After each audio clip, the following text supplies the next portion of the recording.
A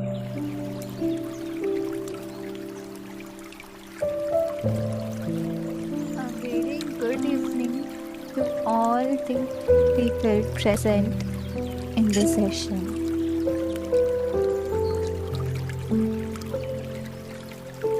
As usual, we will start our session with a short meditation. So I request you all to sit comfortably. Take a deep breath in, deep breath out.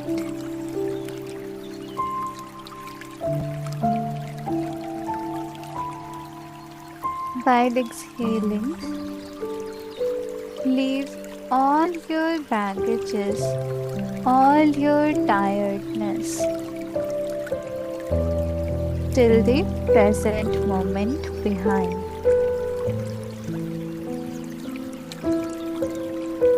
With every inhalation, feel the positivity and purity, God's love and blessings, filling and recharging yourself.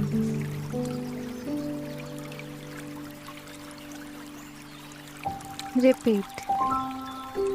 I am a pure soul,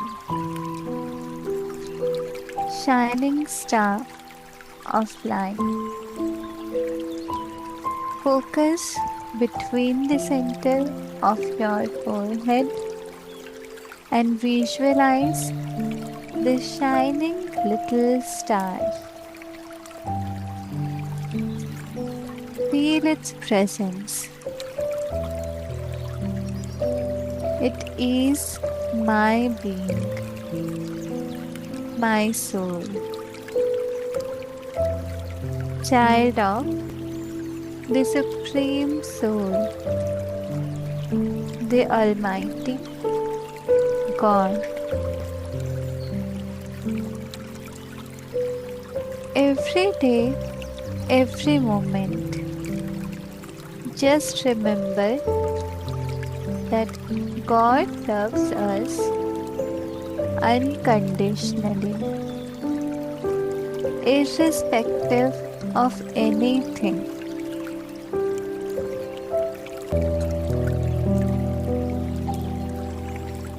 With this, be happy and enjoy your present moment. Feel the happiness, purity, love, peace, blessings, and wisdom coming from God to you. These are my original qualities, the original qualities of the soul.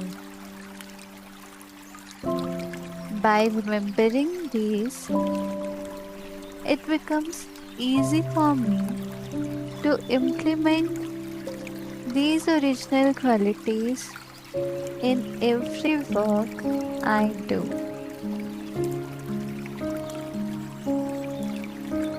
Remember, I am a powerful soul that can do anything that I am willing to do. Being child of God, I get help from God in every step I take.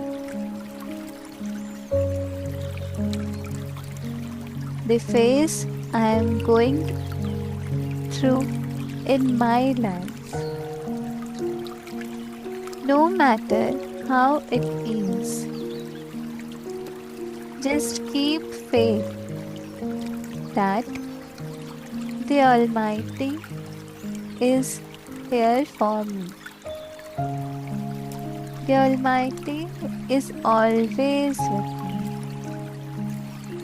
helping me and guiding me through all this. Always be grateful to yourself, to God, to every being, and to all the situations in your life. Appreciate them as they are making a wonderful person out of me. I am already perfect, whole, and complete, and I am improving at my pace. I am giving my best. That is the most important thing. I am happy. I appreciate myself for every step I am taking, for always moving forward in my life, for keeping my heart pure and full of blessings for everyone and everything. I am loving and lovable. I am surrounded by love and gratitude. Everybody loves me. Everybody is out there to help me. I love and help myself and all others. I am so grateful to the life I am living. I am so grateful for every person, every soul in my life. I am so grateful for the love, guidance, teaching, experiences that I am getting. Every moment is blissful, and I learn everything very easily out of this situation, out of this present phase. Only good will come to me. Every situation, everything happening is aligning with my heart's desires. And God is with me always. Om Shanti.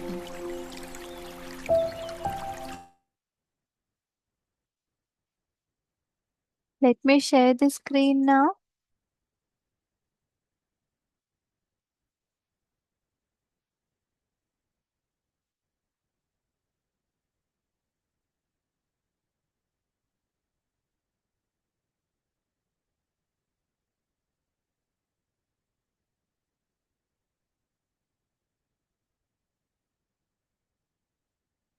So today we will start from beauty arises in the stillness of your presence. So in our last session, we were discussing about the importance, the significance of our presence.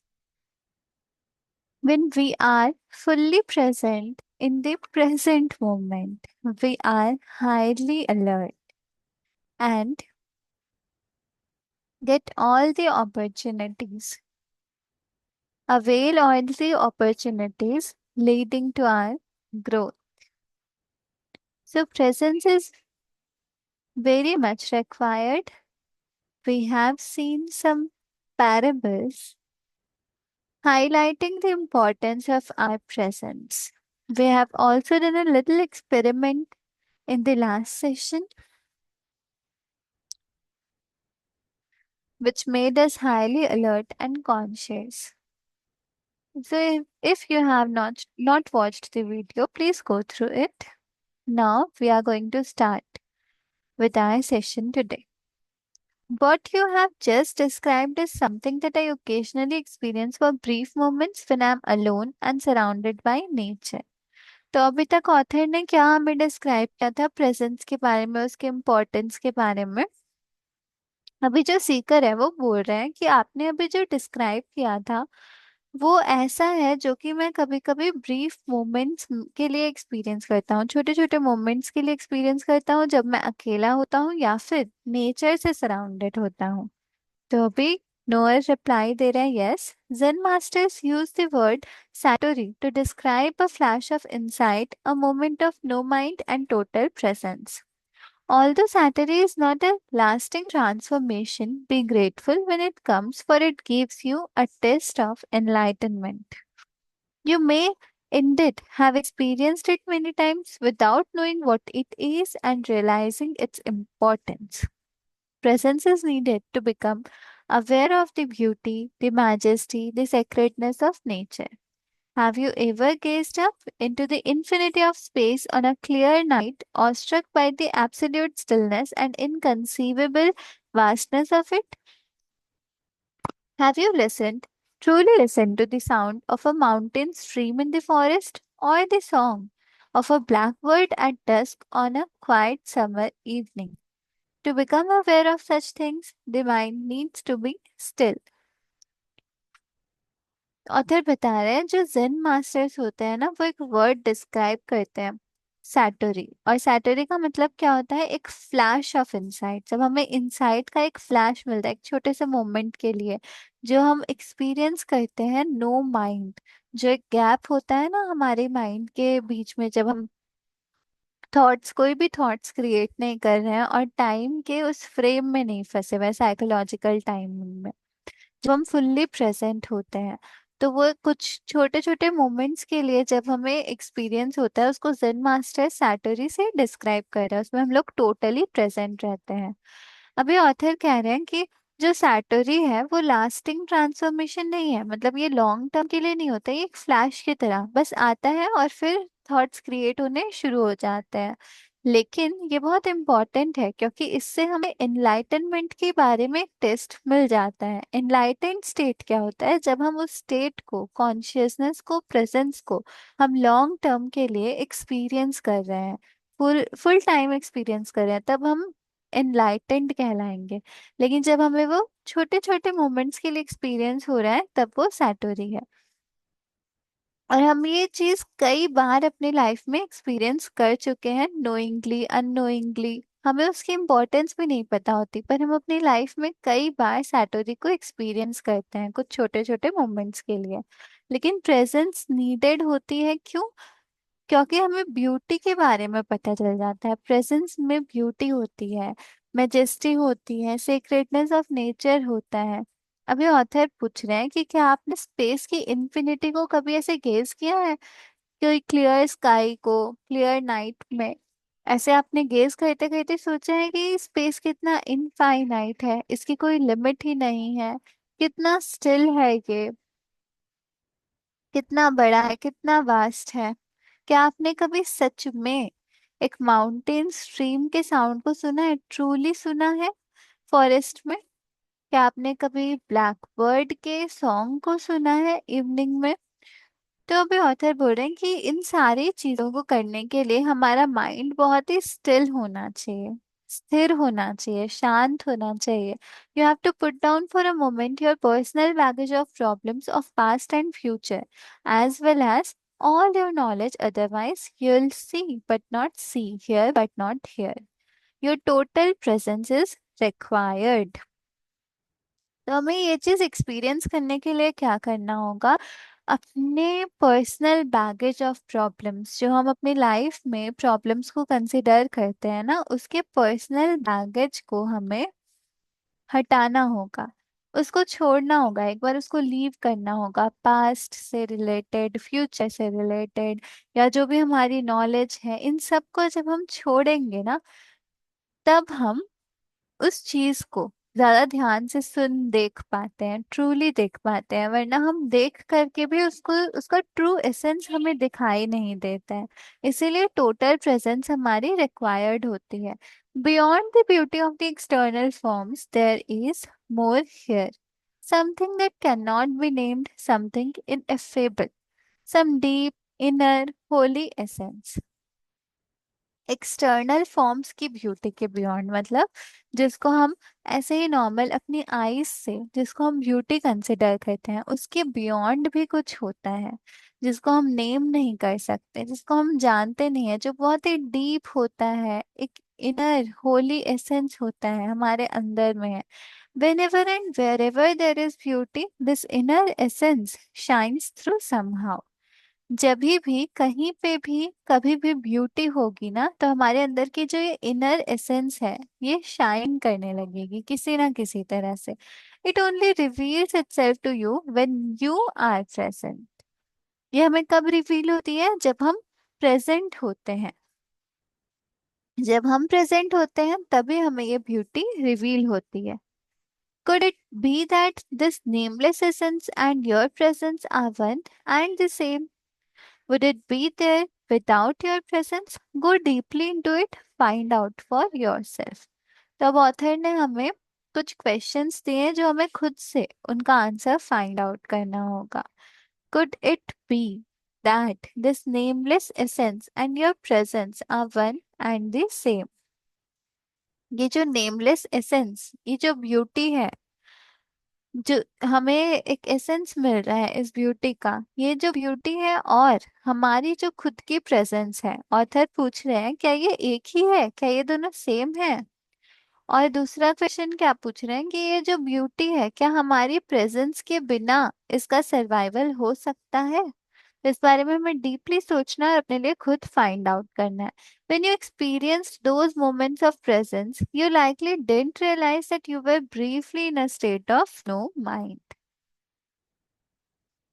अभी author कह रहे हैं कि जब हम ये experience करते हैं ना प्रेजेंस के मोमेंट को, तब हम रियलाइज नहीं करते हैं कि हम no mind state of mind में है। This is because the gap between that state and the influx of thought was too narrow. ऐसा क्यों होता है कि हम रियलाइज नहीं करते कि हम नो माइंड वाले स्टेट में हैं? क्योंकि जब हम ये गैप एक्सपीरियंस कर रहे होते हैं, उस गैप के बीच में और जो नेक्स्ट थॉट्स हमारे आने वाले होते हैं, उन थॉट्स के बीच में जो गैप है वो बहुत ही नैरो है। मान लीजिए कि हम अभी एकदम फुल्ली अलर्ट है, फुल्ली प्रेजेंट है, बट नेक्स्ट मोमेंट में ही हमारे अंदर थॉट्स आने लग जा रहे हैं, तो वो नो माइंड वाला जो हमारा स्टेट है वो काफी छोटा रहा। इस वजह से हम पूरी तरह से उसको एक्सपीरियंस नहीं कर पाए, उसको रियलाइज नहीं कर पाए। Your Saturday may only have lasted for a few seconds before the mind came in, but it was there. Otherwise, you would not have experienced the beauty।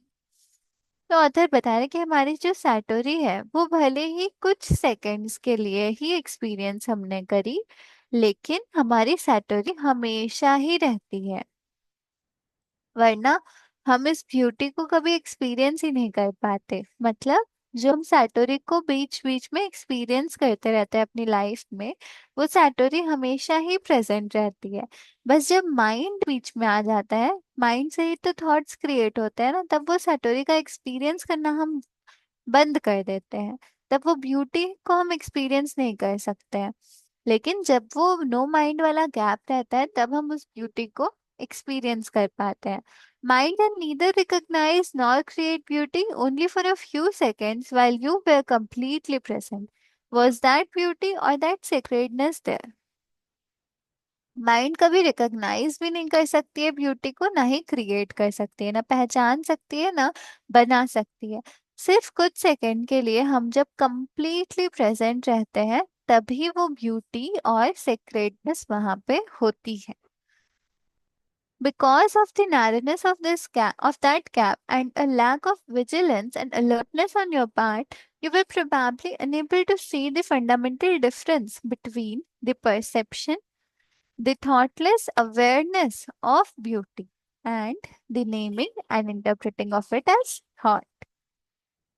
तो ऑथर यहाँ पे क्या बता रहे हैं कि ये जो नो माइंड वाला गैप हम जो एक्सपीरियंस करते हैं और जो तुरंत थॉट्स आने लग जाता है नेक्स्ट मोमेंट में, तो उसके बीच में जो गैप होता है वो बहुत छोटा सा रहता है जब हम कुछ नहीं सोच रहे होते हैं, तो उसकी नैरोनेस की वजह से। और हम जो अलर्ट ही नहीं होते हैं, मतलब बहुत कम अलर्ट होते हैं, इग्नोरेंट होते हैं, उस वजह से हम एक बहुत फंडामेंटल डिफरेंस नहीं देख पाते।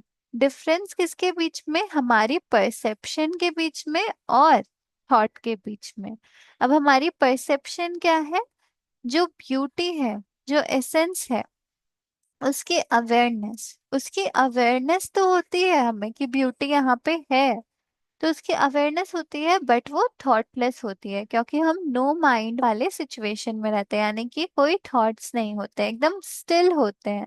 तो उस परसेप्शन के बीच में और जब हम थॉट में उसको, उस ब्यूटी को नेम करते हैं चाहे इंटरप्रेट करते हैं, तो इन दोनों के बीच में एक बहुत ही इम्पोर्टेंट डिफरेंस है।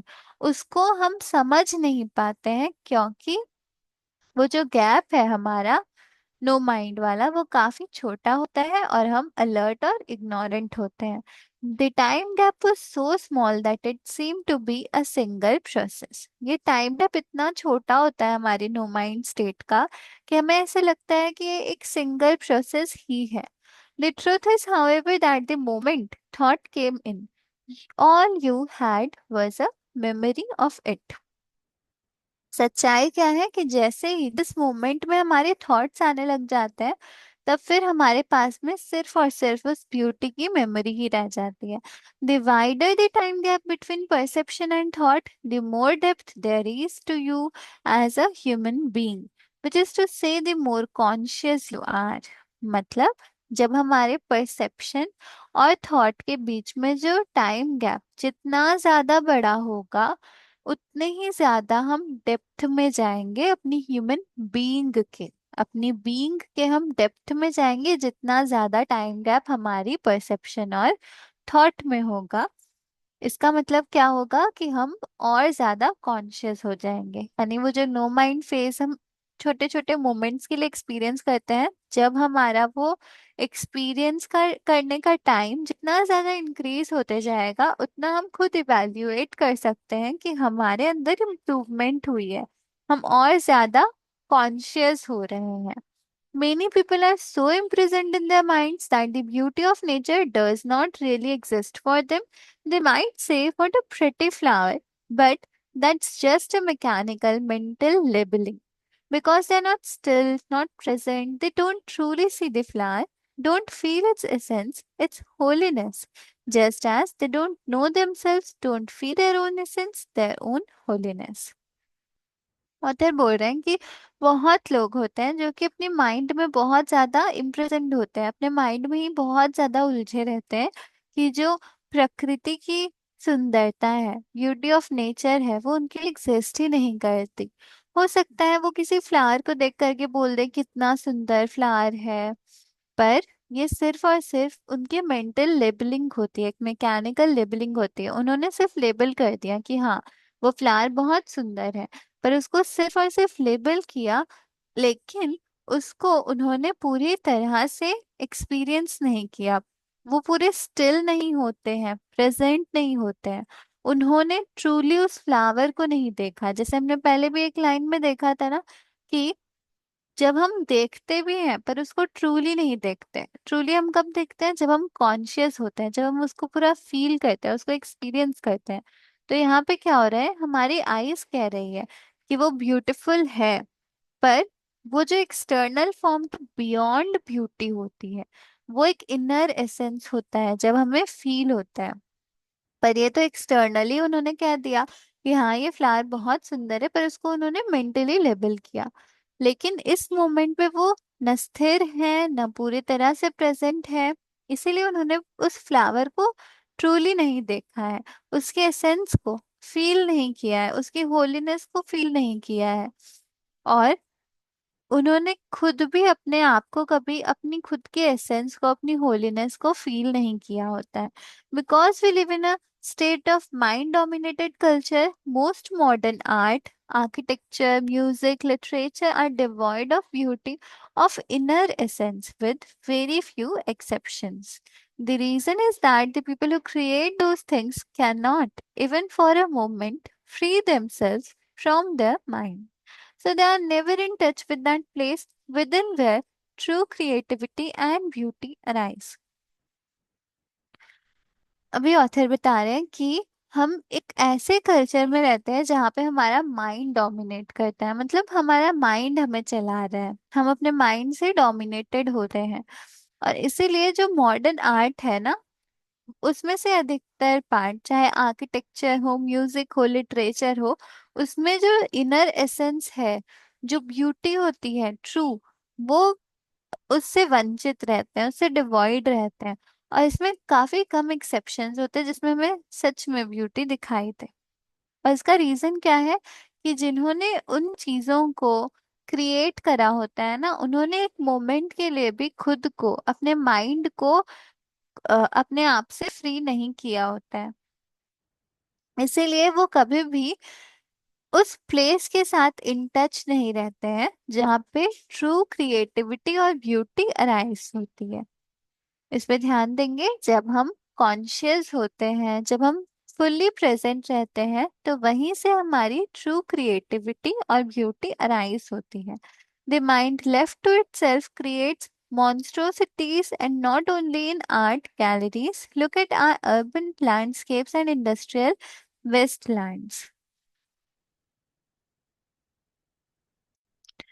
ऑथर बोल रहे हैं कि अगर हम माइंड को ऐसे ही छोड़ देंगे ना, तो फिर उससे मॉन्स्ट्रोसिटीज ही क्रिएट होती है, आर्ट गैलरीज नहीं क्रिएट होती, मतलब क्रिएटिविटी नहीं क्रिएट होती है। अभी वो बता रहे हैं कि अगर हम अर्बन लैंडस्केप्स को देखेंगे, चाहे इंडस्ट्रियल वेस्टलैंड्स को देखेंगे, तो उसमें कितना ज्यादा डर्ट होता है, कितना पोल्यूशन रहता है। तो अभी ऑथर बता रहे हैं कि कोई भी सिविलाइजेशन ने इतनी ज्यादा अगलीनेस नहीं प्रोड्यूस की होती है। Realizing pure consciousness, is presence the same as being? Sikar पूछ रहे हैं कि जो प्रेजेंस है, क्या वो हमारी बीइंग और प्रेजेंस दोनों सिमिलर है? When you become conscious of being, what is really happening is that being becomes conscious of itself. जब हम कॉन्शियस हो जाते हैं अपनी बीइंग को लेकर के, कि हमारी एक बीइंग है, हमारी एक ट्रू आइडेंटिटी है, उसको लेकर जब हम कॉन्शियस हो जाते हैं, तब हमारी बीइंग भी खुद को लेकर, यानी कि बीइंग अपनी खुद की बीइंग को लेकर के कॉन्शियस हो जाती है। When being becomes conscious of itself, itself that's presence. जब बीइंग खुद को लेकर कॉन्शियस हो जाती है, तो उसी को प्रेजेंस कहा जाता है। Since being, consciousness, and life are synonymous, we could say that presence means consciousness becoming conscious of itself, or life attaining self consciousness. अतः बता रहे हैं कि जो बीइंग है, कॉन्शियसनेस है और लाइफ है, ये वर्ड सिनोनिमसली हम उसको यूज करते हैं। इसलिए हम कह सकते हैं कि जो प्रेजेंस है, उसका मतलब होता है कि कॉन्शियसनेस जो कि खुद को लेकर कॉन्शियस हो रही है, या फिर लाइफ सेल्फ कॉन्शियसनेस को अटेन कर रही है। फिर से रिपीट करेंगे, हमारी जो कॉन्शियसनेस है, वो खुद को लेकर, यानी बीइंग को लेकर कॉन्शियस हो रही है, तो उसको प्रेजेंस कहेंगे। या फिर हमारी जो लाइफ है, वो सेल्फ कॉन्शियसनेस अटेन कर रही है, उसको प्रेजेंस कहेंगे। But don't get attach to the words and don't make an effort to understand this. अभी ऑथर बता रहे हैं कि इन वर्ड्स को लेकर के हमें अटैच नहीं होना है, इसको समझने की एफर्ट भी नहीं करनी है। There is nothing that you need to understand before you can become present. तो इन्होंने बहुत इंपॉर्टेंट बात बोली कि जब तक हम प्रेजेंट नहीं होते हैं, तब तक हमें ये सब कुछ भी अंडरस्टैंड करने की जरूरत नहीं है। I do understand what you just said, but it seems to imply that being the ultimate transcendental reality is not yet complete, that it is undergoing a process of development. Does God need time for personal growth? तो सीकर बोल रहे हैं कि उनको ये सब समझ आ गया जो इन्होंने बोला। पर उन्हें ऐसा लगता है कि ये जो बीइंग है ना, जो अल्टीमेट हमारी ट्रांसेंडेंटल रियलिटी है, इसको पूरी तरह से इम्प्लाई करना अभी तक कंप्लीट नहीं हो पाया है। और उन्हें लगता है कि ये जो हमारी डेवलपमेंट है उसमें एक अंडर गोइंग प्रोसेस है, अभी ये चल ही रहा है। अभी ये पूछ रहे हैं कि गॉड को भी क्या टाइम चाहिए पर्सनल ग्रोथ के लिए? Yes, but only as seen from the limited perspective of the manifested universe. तो ऑथर बोल रहे हैं कि हाँ टाइम चाहिए, लेकिन टाइम कैसे चाहिए? जो हमारा मैनिफेस्टेड यूनिवर्स है, जो हम देख रहे हैं, उसके लिमिटेड पर्सपेक्टिव से अगर हम देखेंगे ना, तब टाइम लगेगा। In the Bible God declares, Bible में गॉड ने क्या बोला? I am the alpha and the omega and I am the living one. मैं ही अल्फा हूँ, ओमेगा हूँ, और मैं ही लिविंग वन हूँ, मतलब कि एक मैं ही हूँ। In the timeless realm where God dwells, which is also your home, the beginning and the end, the Alpha and the Omega are one, and the essence of everything that ever has been and ever will be is eternally present in an unmanifested state of oneness and perfection, totally beyond anything the human mind can ever imagine or comprehend। जहाँ पे God dwell करते हैं, मतलब रहते हैं, उसकी जो timeless realm है, जो कि हमारा खुद का भी होम है, जो शुरुआत भी है और अंत भी है, जो अल्फा और ओमेगा है, वो एक होते हैं। और एसेंस, हर एक चीज का essence that ever has been and ever will be is eternally present in an unmanifested state of oneness and perfection। मतलब जो हमारे अनमेनिफेस्टेड स्टेट ऑफ वननेस है, जो हम अभी हमें अभी दिखाई नहीं दे रहा है, वो, और जो परफेक्शन है, जो कि ह्यूमन माइंड के बियॉन्ड है, मतलब हम माइंड लेवल पे इसको अंडरस्टैंड नहीं कर सकते हैं। हमारे ह्यूमन माइंड कभी भी इसको इमेजिन या कंप्रिहेंड नहीं कर सकता है।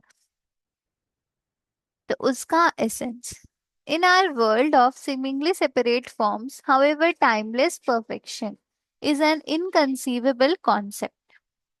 जो हमारा वर्ल्ड है ना, जहाँ पे सेपरेट फॉर्म्स होते हैं, यहाँ पे जो टाइमलेस परफेक्शन है, ये एक इनकंसीवेबल कॉन्सेप्ट है। Here even consciousness which is the light emanating from the eternal source.